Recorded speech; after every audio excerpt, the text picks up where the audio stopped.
আজকে বানাচ্ছি একটা হেলদি চিকেন স্যুপ যার মধ্যে একদমই তেল নেই। তো এটার রিকোয়েস্ট আমি অনেকদিন ধরে পাচ্ছি। তো আমার ভাইয়ের কাছ থেকে, তো ভাই বন্ধু যাই বলো দুটোই।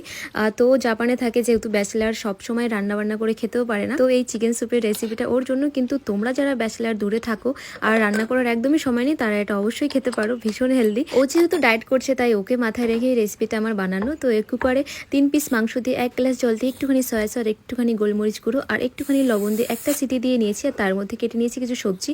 তো এর মধ্যে যেহেতু চিকেন আছে তাহলে একটা দুটো সবজি দিলেই হয়ে যায়, মানে 2 রকম 3 রকমের সবজি। কিন্তু সব থেকে ভালো হয় যদি ব্রকলি দাও বা সুইট কর্ন, গাজর বিনস ছিল আমার কাছে, তো আমি সেগুলো দিয়েছি। ওগুলো খারাপ তা নয়, ওগুলো ভালো সবজি, যে কোনো সবজি খাওয়া যায়, অসুবিধা নেই। তারপরে মাংসটাকে আমি নামিয়ে নিয়েছি আর তার সাথে হাড়গুলোকে ছাড়িয়ে নিয়ে ছোট ছোট টুকরো করে দিলাম। তারপরে সেই সেদ্ধ করা চিকেনের জলটাকে একটা কড়াইতে নিয়ে নিয়েছি। তোমরা চাইলে কুকারে ডাইরেক্ট করতে পারো। তার মধ্যে দিয়েছি সেই চিকেনের পিসগুলো, তারপরে দিয়েছি কিছু সবজিগুলোকে সেদ্ধ করার জন্য 5 থেকে 6 মিনিট জলটাকে ফোটাতে হবে যাতে সবজিগুলো সেদ্ধ হয়ে যায়। আর তারপরে 2 চামচ কর্নফ্লাওয়ারটা একটু ঠান্ডা জলে গুলে এর সাথে ভালো করে মিক্স করতে হবে। কিন্তু কর্নফ্লাওয়ার দেওয়ার সময় পুরো একেবারে দিলে হবে না, অল্প অল্প দিয়ে মিক্স করতে হবে।